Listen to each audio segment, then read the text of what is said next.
Hello नमस्कार समाचार में आपका स्वागत। हम आपको बहुत ही महत्वपूर्ण जानकारी देने वाले हैं आउटसोर्स अस्थायी कर्मचारियों को लेकर। इनने मोर्चा खोलने का मन बना लिया है, जल्दी भोपाल में बड़ा मोर्चा खोलने वाले हैं।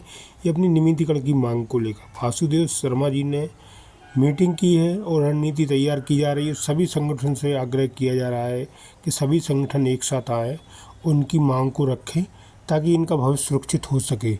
ठेका प्रथा, अस्थायी कर्मचारी, अंशकालीन, दैनिक वेतनभोगी, जो अन्य अस्थायी कर्मचारी, उनने सभी के लिए मांग उठाई है कि इनका भविष्य सुरक्षित किया जाए, मिनिमम मानदेय दिया जाए जो सरकार द्वारा निर्धारित किया गया है। लेकिन कोई मिनिमम मानदेय नहीं दिया जाता है, बहुत कम मानदेय दिया जाता है, वो भी टाइम पे नहीं दिया जाता है। तो इसको लेकर भी ये आंदोलन कर रहे हैं और नियमितीकरण की मांग रखे हुए। तो मैं पूरी विस्तार से आपको जानकारी देने वाला हूँ, लाइव वार्ता भी आपको सुनाने वाला हूँ क्या कहना है वासुदेव शर्मा जी का इनकी मांग को लेकर।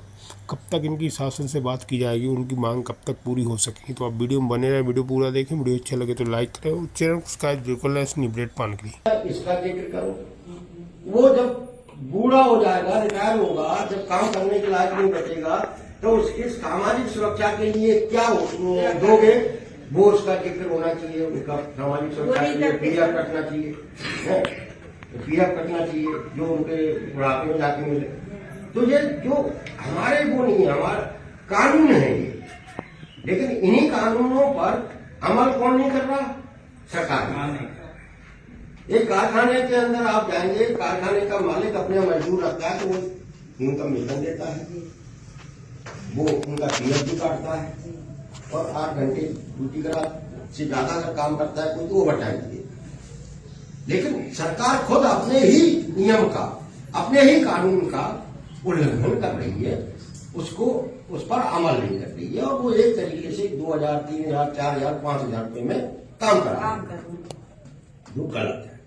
और हम इसी गलत का विरोध करने के लिए, इसी गलत को सही कराने के लिए लोगों को संगठित करने का काम कर रहे हैं।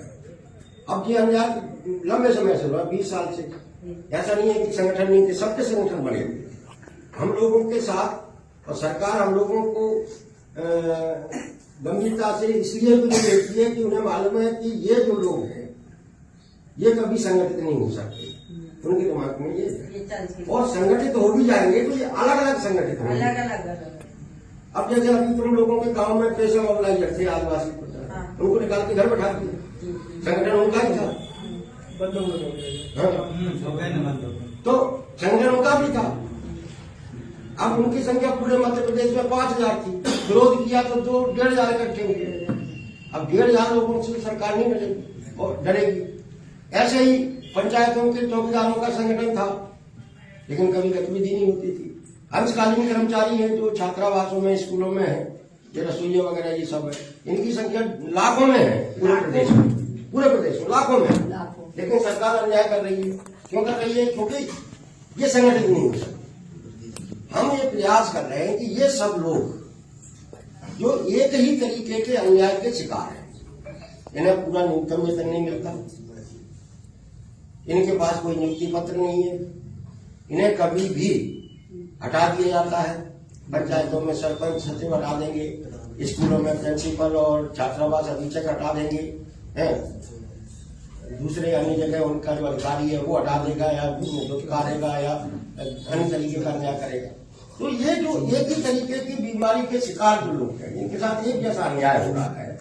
जिस दिन ये सारे लोग एक जगह बैठकर, एक साथ बैठकर एक स्वर में इस अन्याय के खिलाफ बोलने लगेंगे, उस दिन ये सरकार को सोचना पड़ेगा और आपके साथ जो अन्याय हो रहा है वो अन्याय भी खत्म होगा। क्यों होगा? क्योंकि ये लोकतांत्रिक व्यवस्था है। यहाँ सरकार भी ये चाहती है कि हम हमेशा सरकार में बने रहे, मतलब बीजेपी चाहती है कि हम सरकार में हमेशा बने।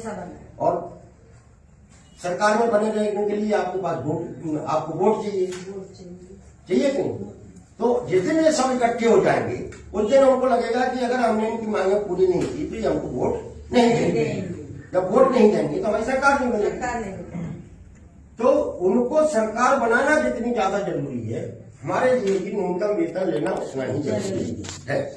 और ये बात जिस दिन हम सब लोग समझ जाएंगे उस दिन हमारे साथ अन्याय होना बंद होगा। भले ये बात थोड़ा राजनीतिक है, लेकिन ये अन्याय भी तो हमारे साथ में राजनीतिक तौर पर ही हो रहा है। बीजेपी की सरकार है वो कर रही है अन्याय। कांग्रेस के नेताओं के पास हम जाएंगे तो कहेंगे हमारी सरकार बनेगी तो हम आपके साथ हम ऐसा कर देंगे। तो भाई समस्या तो ये राजनीति की है।